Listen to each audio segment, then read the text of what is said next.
ahead and jump into hockey, where things were looking great until an unfortunate injury that will definitely be a hot topic of conversation in DC sports for the next few weeks.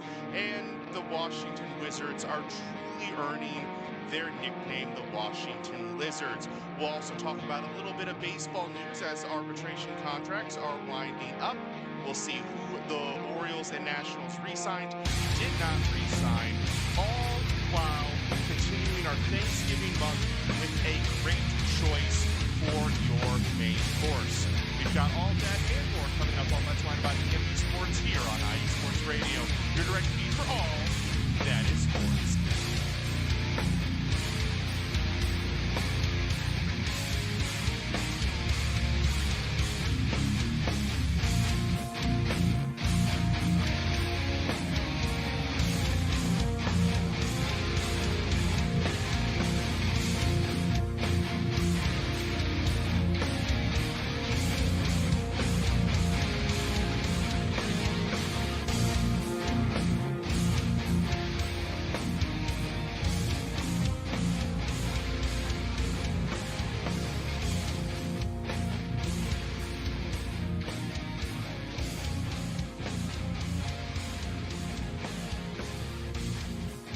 Once again, good evening, everybody, and thank you for tuning in to Let's Wine About DMV Sports here on IE Sports Radio, your direct feed for all that is sports, and who, for the past 10 and a half years, has been bringing you amazing sports content, ranging from interviewing legendary athletes to building tailor-made shows dedicated to all major sports cities around the country.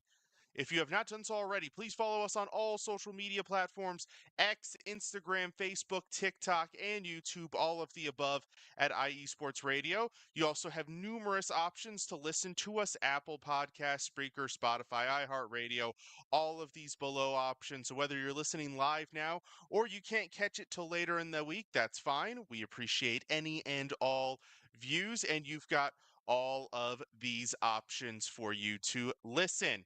We also, of course, have our website, iesportsradio.com. There you will find our merchandise. It's starting to get cold outside. I don't know if it is where you are. I mean, I know it is in Cleveland, where they had a snowstorm for the Steelers-Browns game on Thursday night. That was fun. But it's getting cold. We've got cold weather stuff. We also have some summer stuff I guess if you live in South Florida and it never gets cold, or, if you live in an area, or if you just don't get cold and you just like wearing t-shirts all the time, kind of like me. I mean, I get cold, I throw a jacket on, but usually I'm in a t-shirt. But in any case, go to the merchandise shop there to check out all that we have.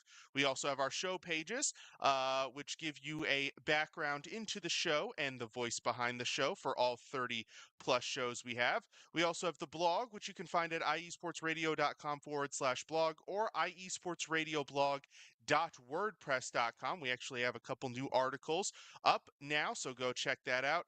And of course, follow yours truly at letswine_IESR. You can find me on X, Instagram, and TikTok under that moniker. There's also a bunch of other stuff on the website as well. Before I move on, we've got our Hall of Fame, the Fan of the Month page, the schedule. So we've got all of that. Do check that out. And of course, none of this would be possible without our wonderful sponsors. So without further ado, let's take a little quick siesta to learn more about them.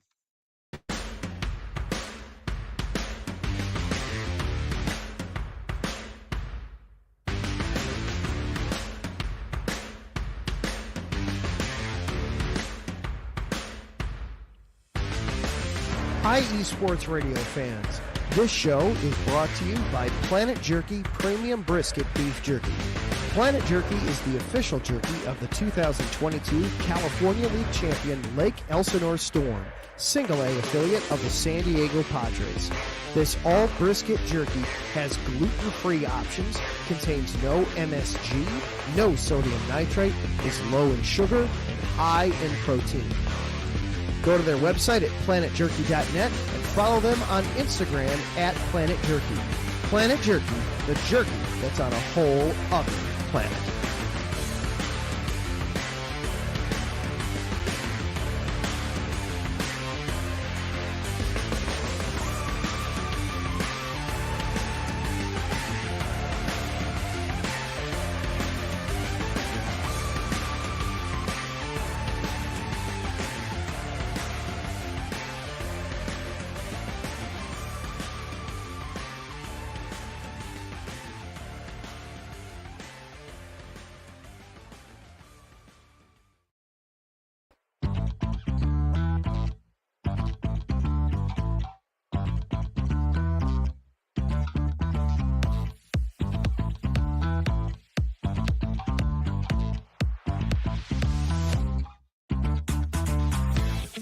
Hey there, IE Sports Radio fans. Be sure to check out our sponsor, Seal the Deal Wax Seals by Cecilia B. You just finished your very own wedding or baby shower invitations and you're looking for that extra special touch? Maybe you just wrote a letter to a relative or a friend and you want to add to their smile when they receive it. Then seal the deal with Cecilia's handmade sealing wax stamps for your invitations, letters, and gifts. You bring the deal, we'll bring the seal. You can find them on Instagram at sealthedeal_wax stamps and on Facebook, Seal the Deal Wax Seals.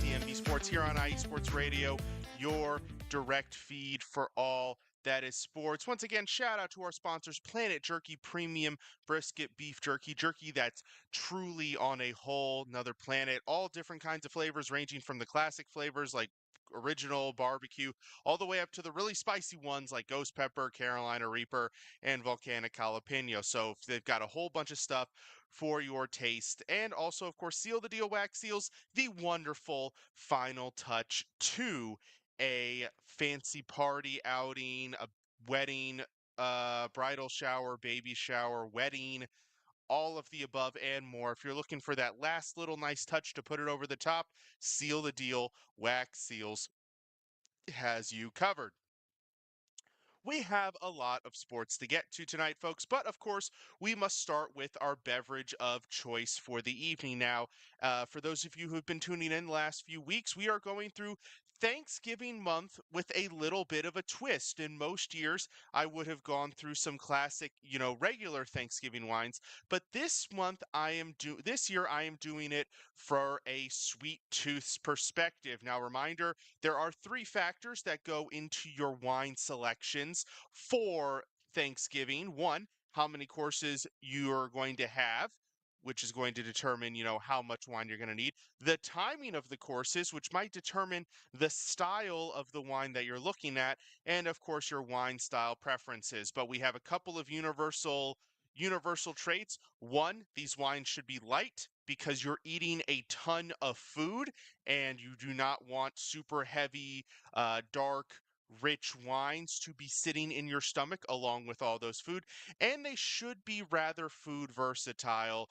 You don't want something like a really dark, heavy Cabernet that would normally go well with a steak to go with your turkey, mashed potatoes, gravy, mac and cheese, green bean casserole, cranberry sauce. It just does not work out. So lighter wines, wines with universal flavors, wines that are usually not overly dry or acidic, some nice balance there usually works, and then the factors below. So for a recap to date, we are going through 4 different stages. Now, everybody's Thanksgiving is going to be different. I'm basing this off of my Thanksgiving, where we have people start gathering before the food really starts. So we have our before meal beverage. Then we have 2 solid courses, kind of an appetizer first course with lighter fares. We have our main course, which of course has all of your Thanksgiving classics. And then we have the dessert or after main course meal. Some people might have more, some people might have less, but that is the way we do it. So that is the way I'm basing off of. So before our meal, we had a sweet sparkling wine, some nice fancy bubbles to it. And for our appetizer, we had a Moscato, nice and light, nice sweetness to it, good food versatility, just checking off all the boxes. Well, now we're getting to the main course. Now, the main course is much heavier than the appetizer. So while, we do still want our wine to be lighter, we don't want it to be too light because then it'll just get swallowed up by all of the food that you are consuming for the meal. So you need something with a little bit more weight, a little bit more alcohol, because both of these 2 options were only 5.5%. So something with a little bit more oomph, but still not something that's going to sit super heavy in your stomach, and still something with good food versatility. So for that, for the sweet wine, now if you were going with just a traditional wine, you would usually go with a um, sorry, Adam Karnick, the host of our Chi-Town Weekly show, with a great comment. Mike's got him singing out. This is how we do it. Yes, that is how we do it at my house, at least. Sure. Good. Thank you for joining us, by the way, Adam. Adam had some good report. He was with his daughter at the ice skating rink.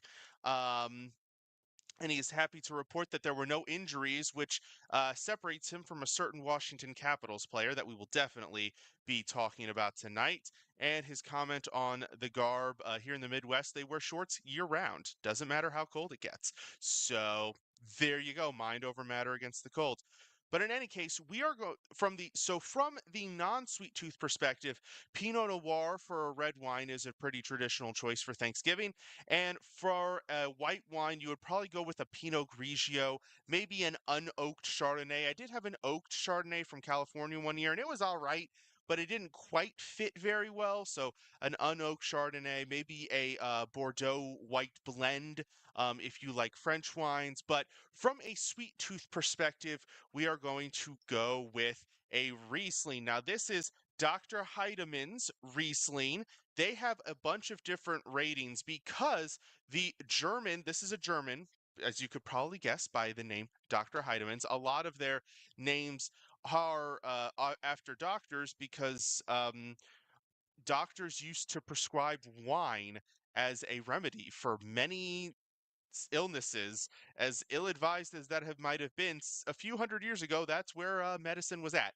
So that's why a lot of German wineries have the name doctor in front of it, because that's what they were doing. They were prescribing these wines.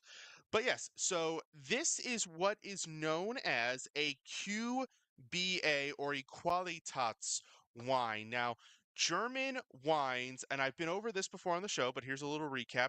German wines have a ranking system, essentially, with 5 different levels.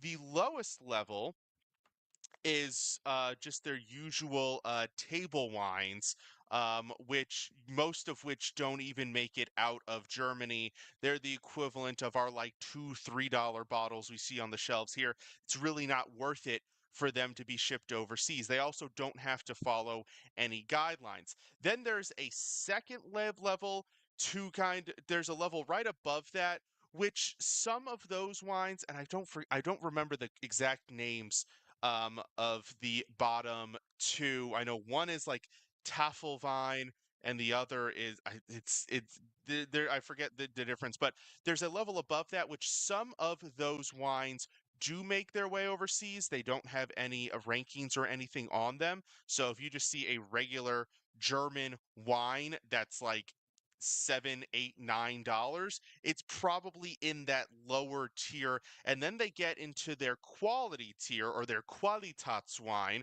which that has 3 different rankings: QBA, QMP, and VDP. I'm not going to attempt to pronounce the actual words behind those acronyms, but this is called a QBA. So this is in the bottom tier of the good tiers. So it's a good wine, not too expensive.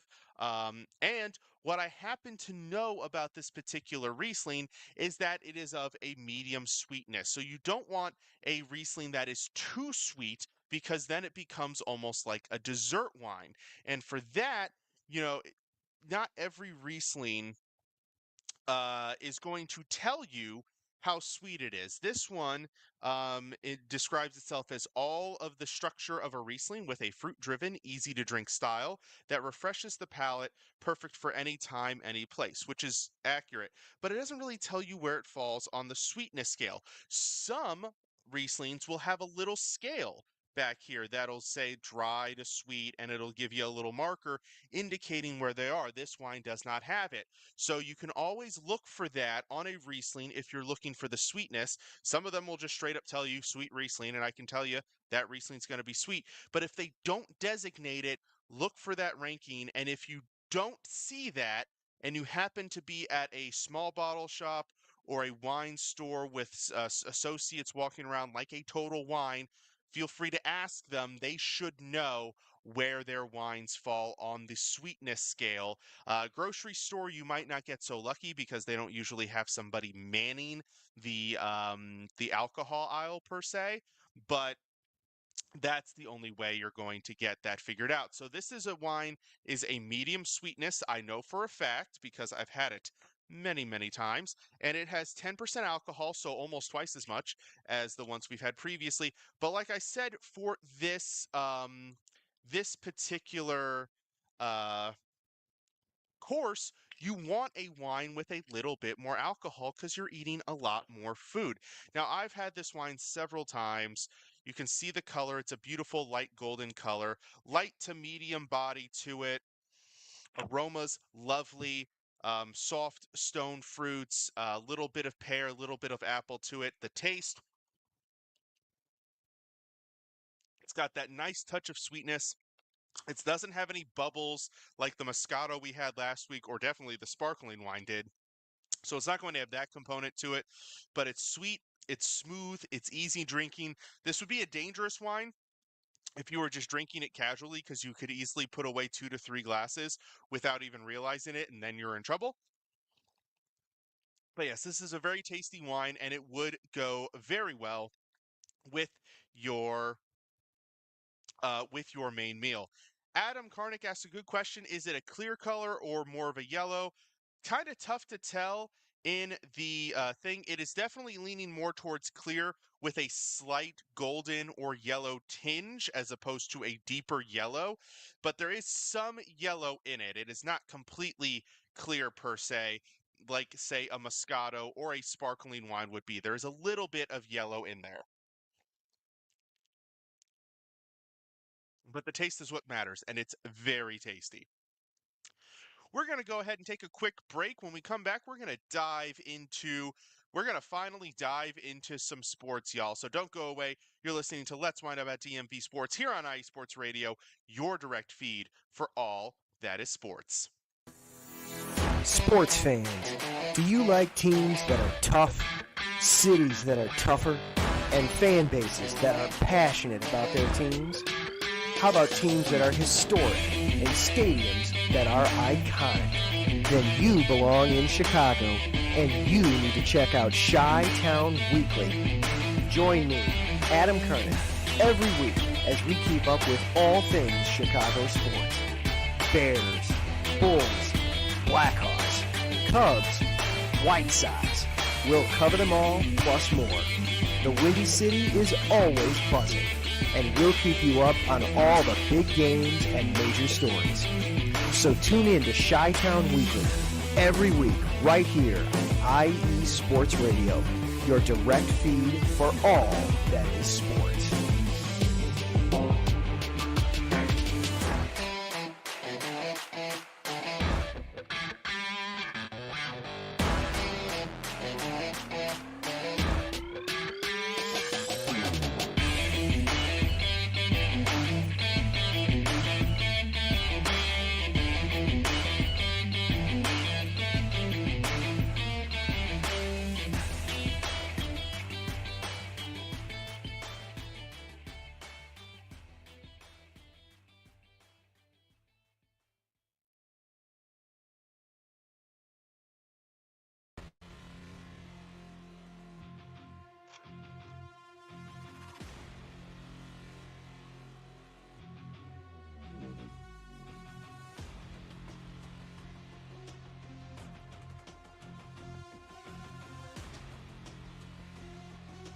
What's up, Pittsburgh? This is Ralph Galise, the host of the Injury Report on IE Sports Radio, your direct feed for all that is sports. Are you that passionate diehard Steelers, Penguins, Pirates, or just a Pittsburgh sports fan?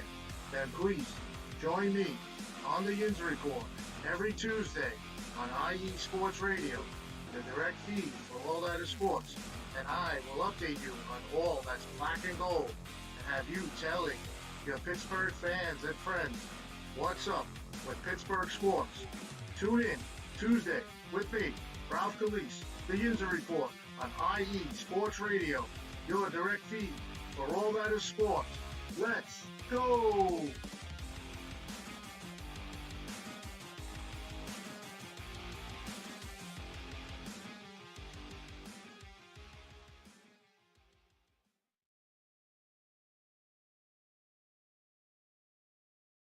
And welcome back to Let's Whine About DMV Sports here on IE Sports Radio, your direct feed for all that is sports. Let's actually get into some sports now that we've spent a bunch of time talking about German wines. Speaking of which, really good to sip on its own too, Riesling. I really do like it. This is probably one of my top 5 or 6 favorites personally. I've gone over a couple of them.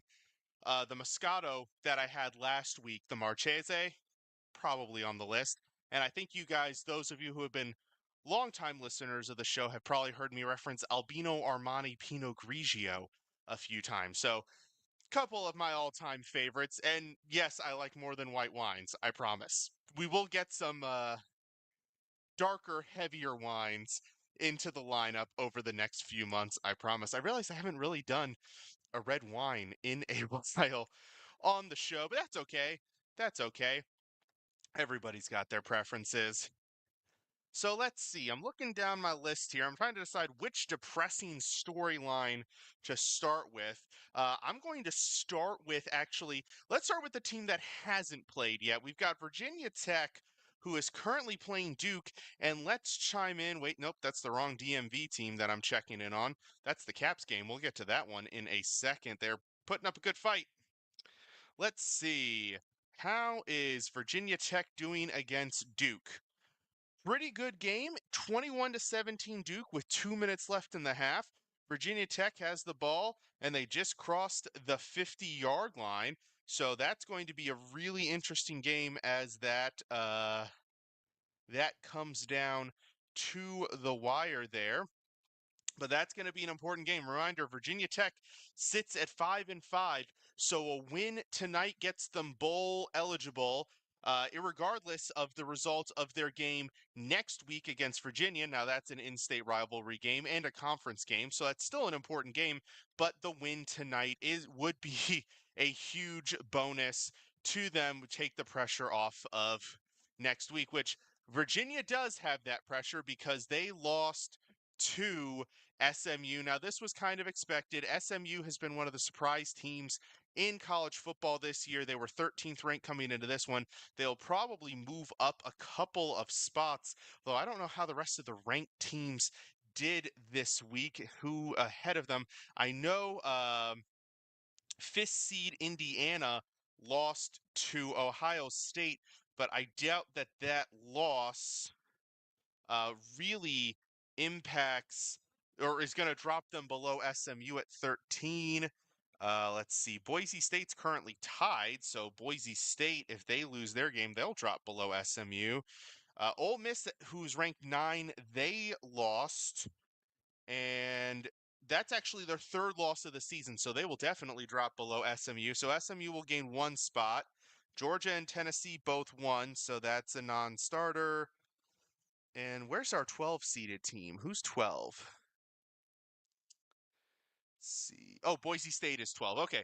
So SMU's going to move up 1 spot, maybe 2 if Boise State loses, or more if, well, Notre Dame's not losing to Army. They're up 35-7. But anyways, overall point, SMU, very good team, and they dominated this one.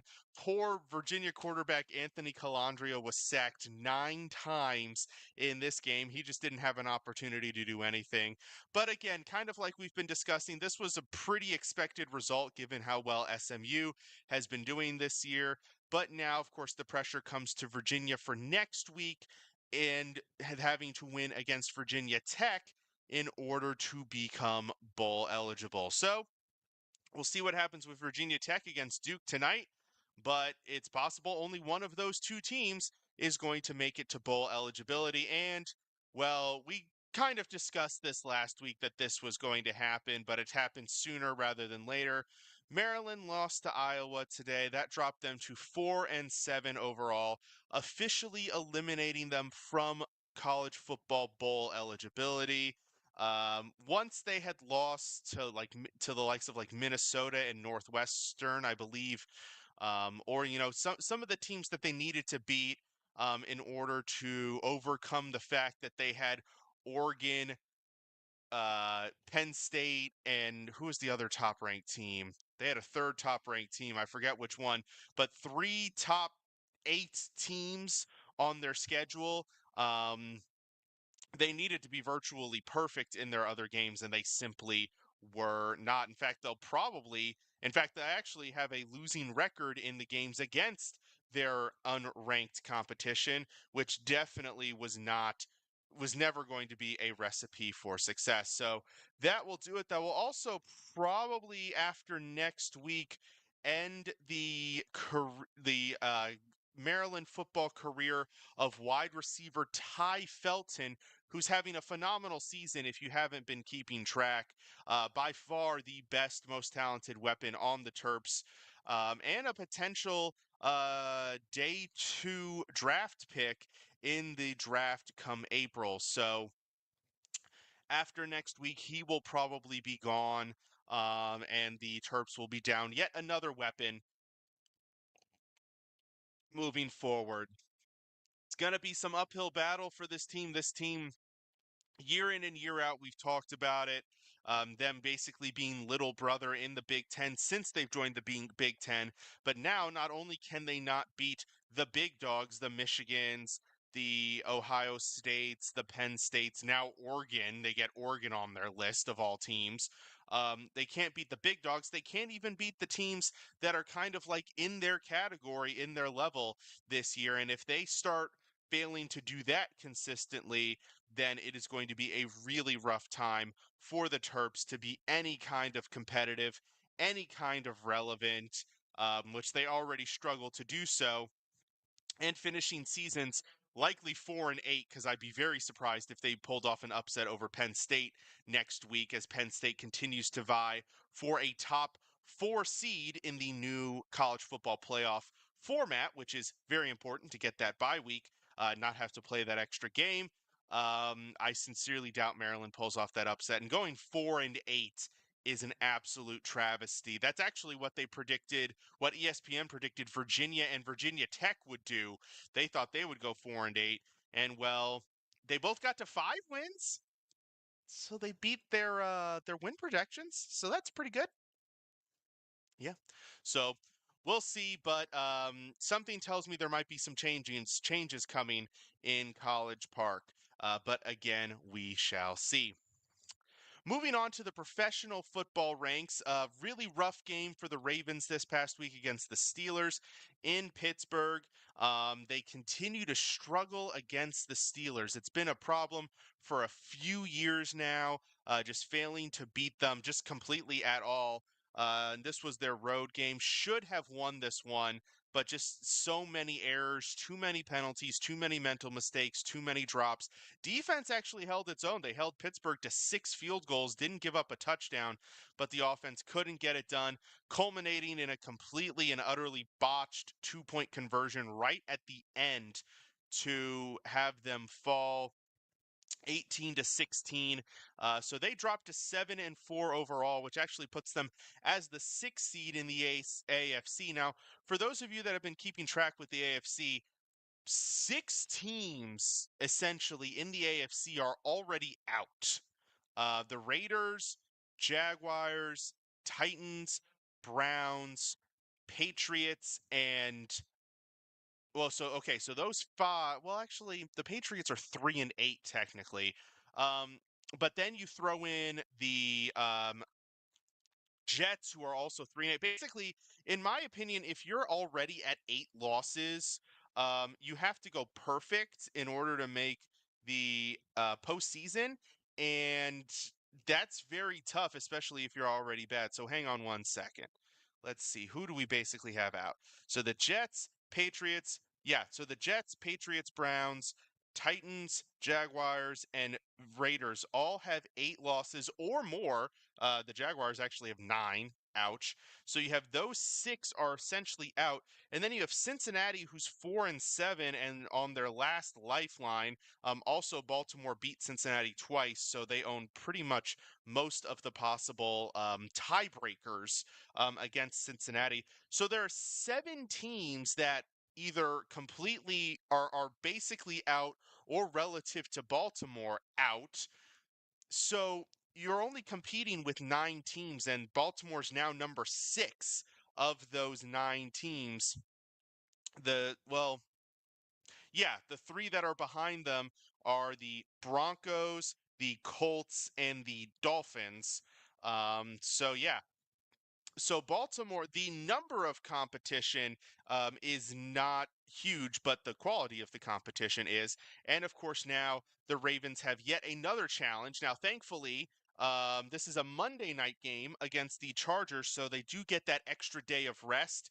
And the team is relatively healthy from what I could see. Roquan Smith, admittedly, has been hurt, but tough match on the road against the Chargers, who are 7-3 and playing phenomenal football. So that's going to be a tough matchup. Then they follow that on a semi-short week before their bye by facing off against the Eagles. So those two games, two tough games. To me, they have to win one of them. You can't lose both and drop to 7-6 because that's going to allow teams like Denver and Miami to catch you. It's going to give the Chargers more space because they'll have beaten you.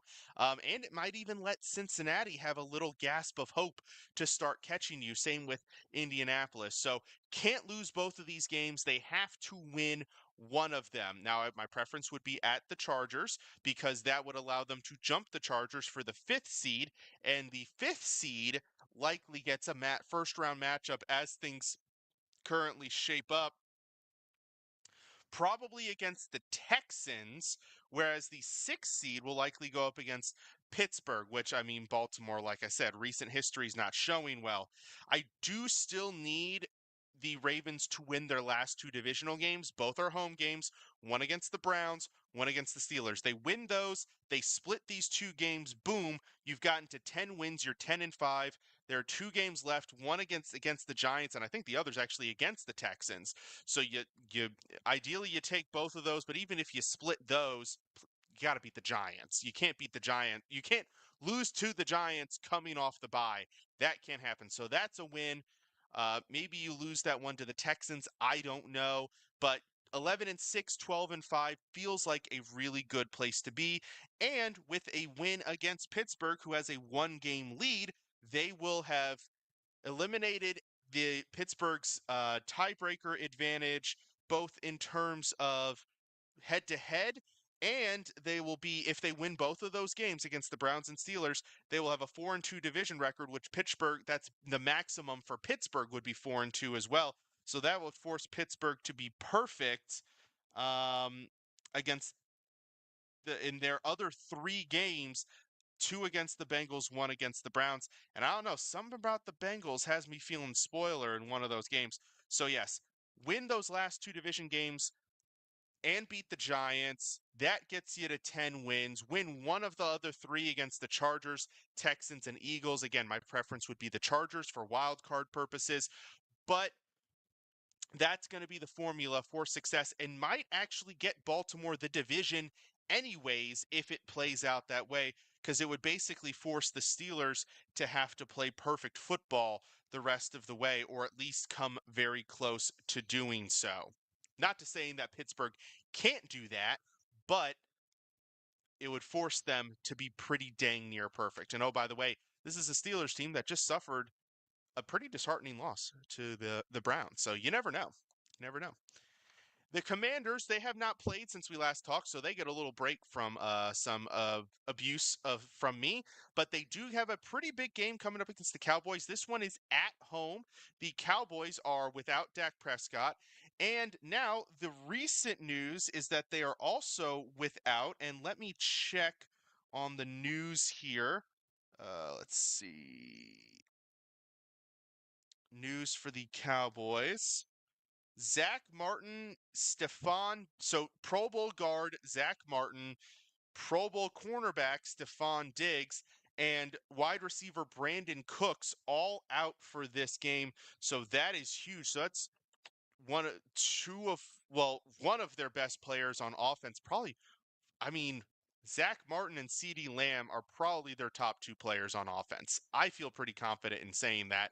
Trayvon Diggs is probably one of their top, Well, Micah Parsons is definitely one, but you can make an argument for Diggs anywhere from 2 to 4. So one of their top defensive players and their number 2 receiver, which is going to force a somewhat unproven product. So strong advantage Commanders, who are coming into this game off of the extended rest from their Thursday night game against the Eagles. And this is an important one because they've also dropped to 7-4 after a couple of bad losses.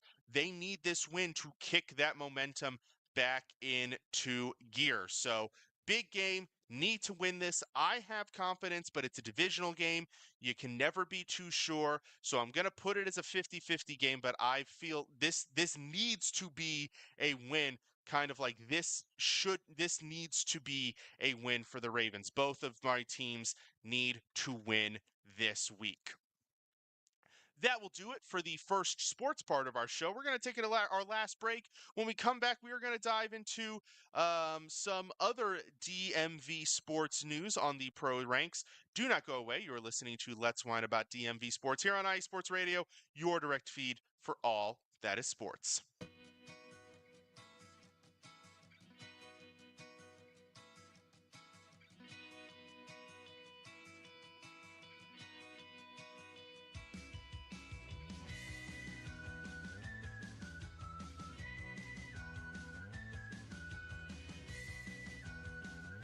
Hey, Cleveland and Columbus sports fans. This is Jen B, host of the Show of the Land on IE Sports Radio, your direct feed for all that is sports.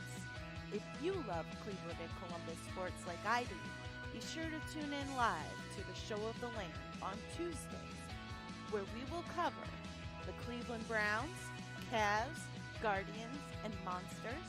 We will also talk about the Columbus Blue Jackets, Crew, Fury, and of course, the Ohio State Buckeyes.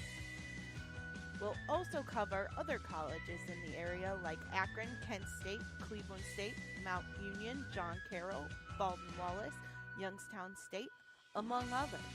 So like I said, if you love Cleveland and Columbus sports like I do, be sure to tune in Tuesdays to the Show of the Land with Jen B on IE Sports Radio, your direct feed for all that is sports.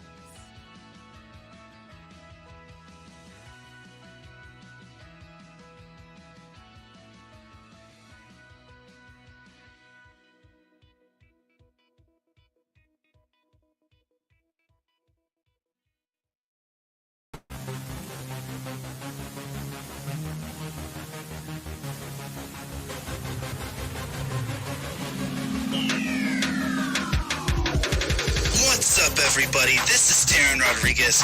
Are you a fan of volleyball? Are you a fan of thunderous spikes? Then I have the show for you. Set Point, where I cover NCAA men's and women's volleyball, high school boys and girls volleyball, beach volleyball, and even professional volleyball. Catch the action every week here on IE Sports Radio, your direct feed for all that is sports.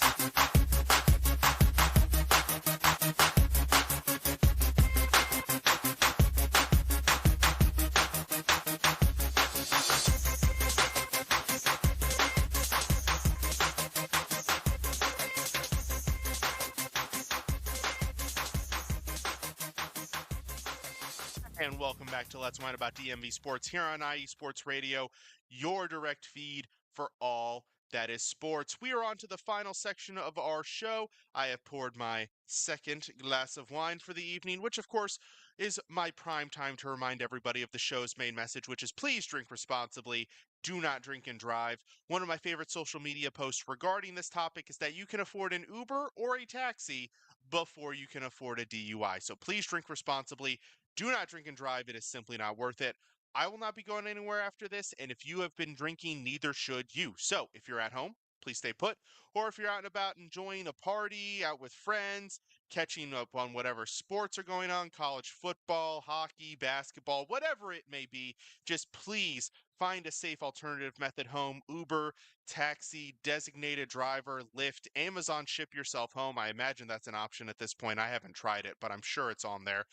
Just whatever the method may please, just please do not drink and drive. It is simply not worth it. Let's kick off into let's go with hockey first. We're going to start with hockey. Caps 2-2 on the week, won their first 2 games of the week in decisive fashion, but then suffered 1-goal losses to the Avalanche a couple days ago, and they just finished up against the Devils tonight, losing 3-2. So that puts them at 13-6-1 overall on the season. Still very good overall, even with the 500 week. The player of the week was Alex Ovechkin, who, despite it only playing 2 of those games, scored 5 goals, had a hat trick on Sunday, and then a 2-goal performance before this happened. In a collision against Utah, suffered a broken fibula and will be out 4 to 6 weeks. Now, the good news is that he was seen on the ice before the game today against the Avalanche, and he did seem to be in good spirits. He was laughing and joking with his teammates. He didn't have a cast on the leg, so a lot of good, but it does look like he's going to miss a chunk of time, which does mean probably for a couple of episodes we will have to suspend the record watch. But since there is an update to the record watch this week, we will indeed show it. Like I said, Ovechkin had 5 goals in essentially 1 2/3 games. So that means he now has 868 total, and he is only 27 away from passing Gretzky. Now, I imagine missing 4 to 6 weeks, he's probably going to miss probably about a dozen games or so. I mean, he's already missed the 2 this week.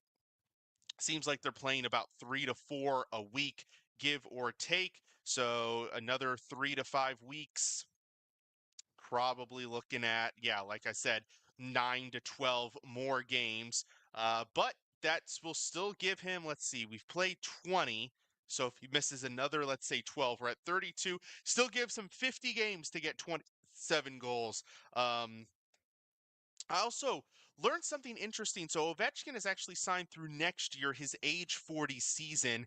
And because the contract, there are 2 interesting components to this, even if he breaks the record. One is that he has said he wants to play till the end of his contract.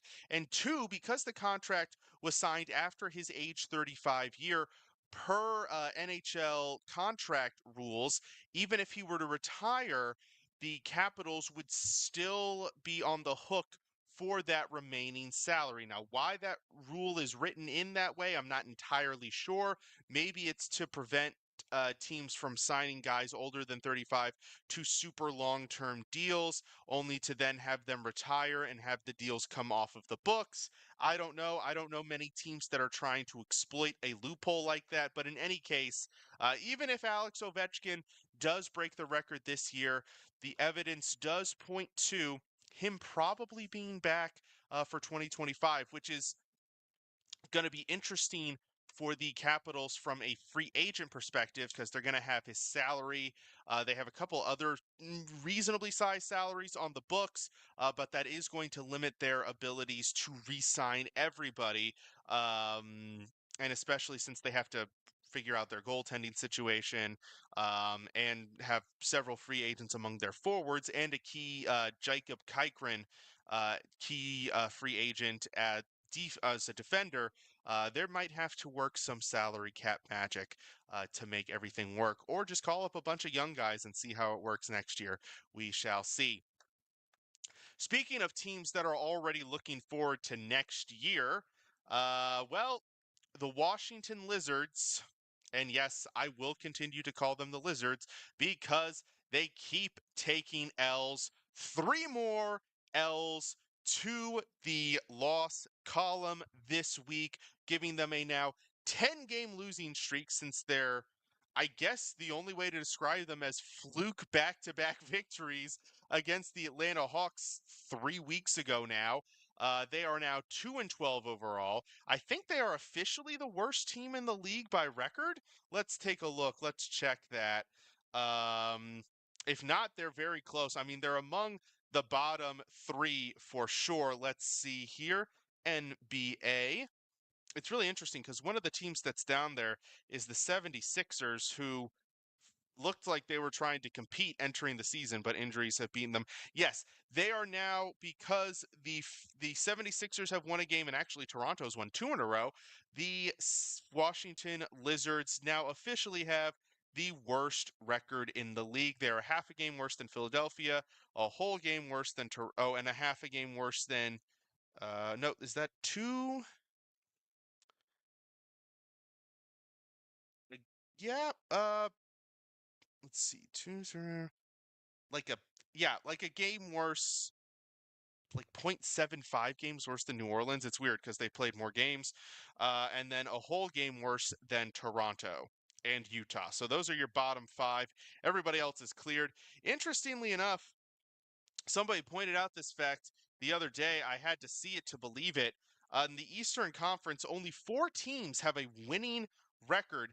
The 6-7 Miami Heat are currently the 5 seed in the uh, East, and the Milwaukee Bucks, who just a few games ago, everybody was talking about tearing it down, making trades.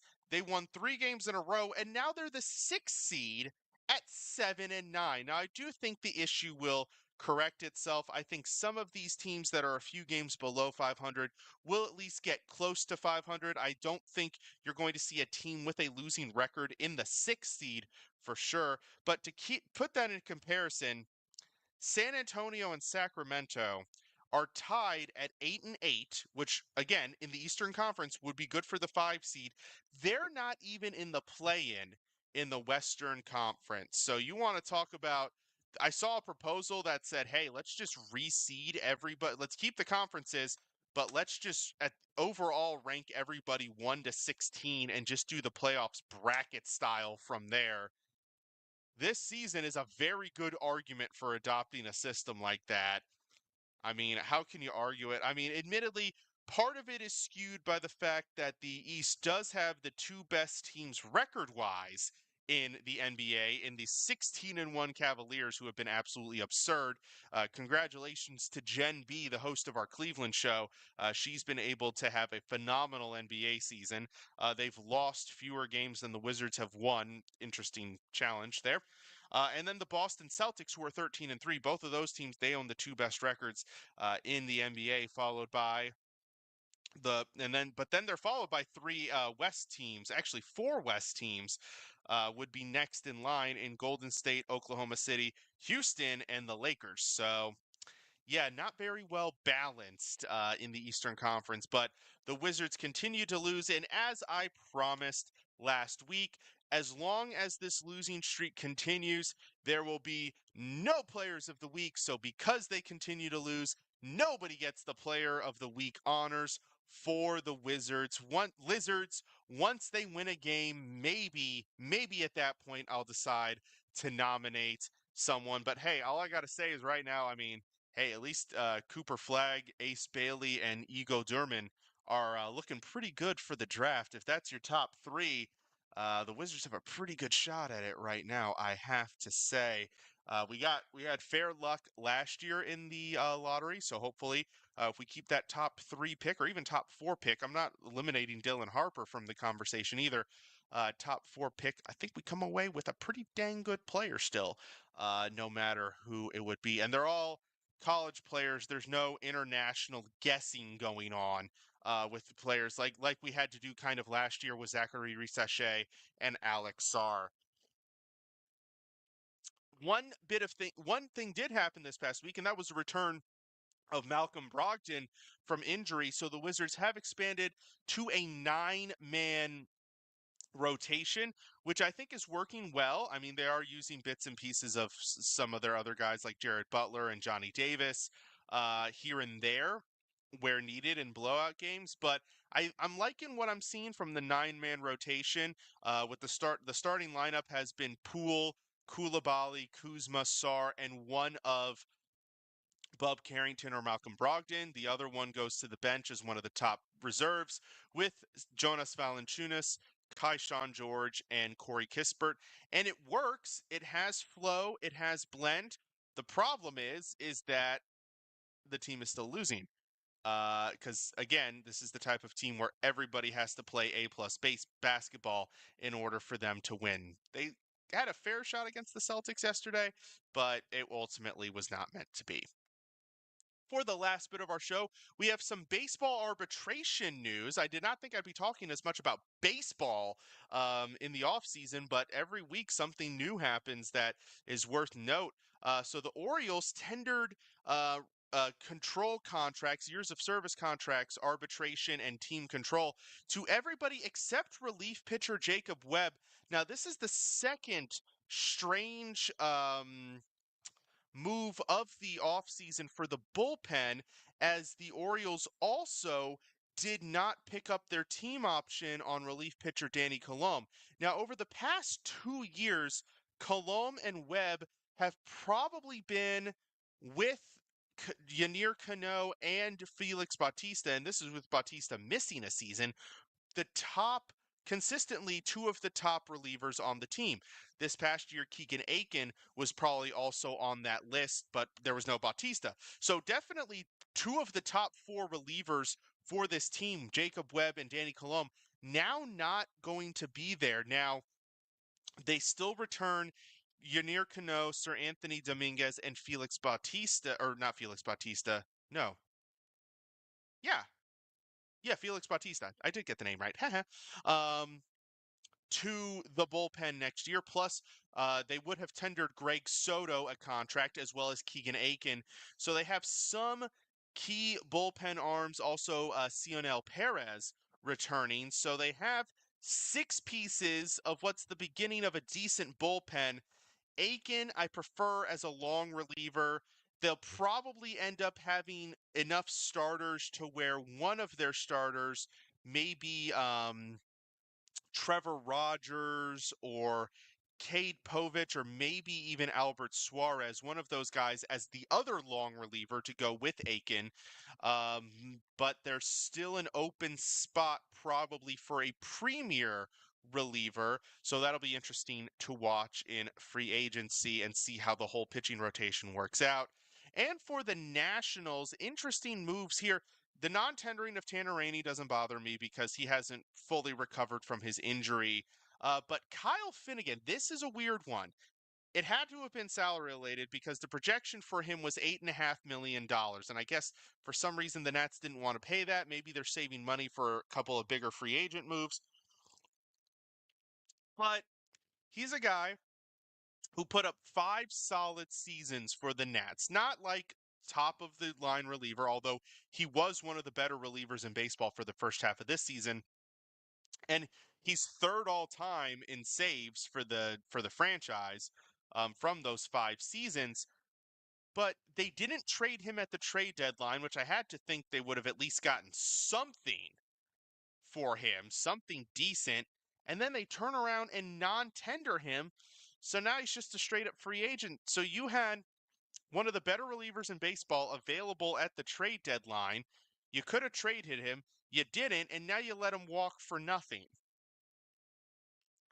That is definitely something that falls under the puzzling move category for the Nats. I do wonder what they're going to do in the bullpen now, because they had traded a couple of other relievers, and the bullpen was absolute garbage, aside from Finnegan for most of the year and a couple of guys, and then it was straight garbage down the stretch. Even Finnegan had a rough end of the season. So what the Nationals are going to do in the bullpen, hopefully they have some guys in the minors that they can put their confidence in. I think there were 3 or 4 guys when I was reviewing their prospects that could probably add to the group. But that's putting an awful lot of faith in 3 rookies to just let one of your solid guys just walk for nothing. Still a puzzling move to me. But hey, they now have to make more money to go out in free agency and maybe sign a couple of players. So we will see how that all works out. Yeah, but that's it for tonight's show. Thank you all for tuning in. Once again, if you have not done so already, please follow us on all social media at X, Instagram, Facebook, TikTok, and YouTube, all of the above at IESports Radio. Don't forget to also follow yours truly at Let'sFly_IESR. Please be sure to check out the website as well. You can listen to us on all of these options below.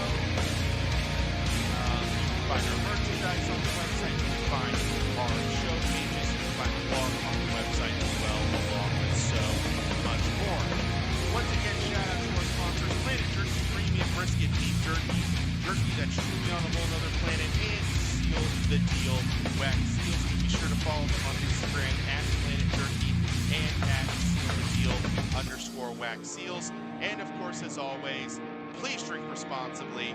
Do not drink and drive. It is simply not worth it. We'll be back next week talking more sports and finishing up our Thanksgiving month series with our after dinner wine. And it's going to be a really tasty one. I'm really excited about that. But in the meantime, please have a fantastic week. Enjoy some sports. And as always, thank you for tuning in to Let's Wine About DMV Sports here on IE Sports Radio, your direct feed for all that is sports. Have a great week. See you next time.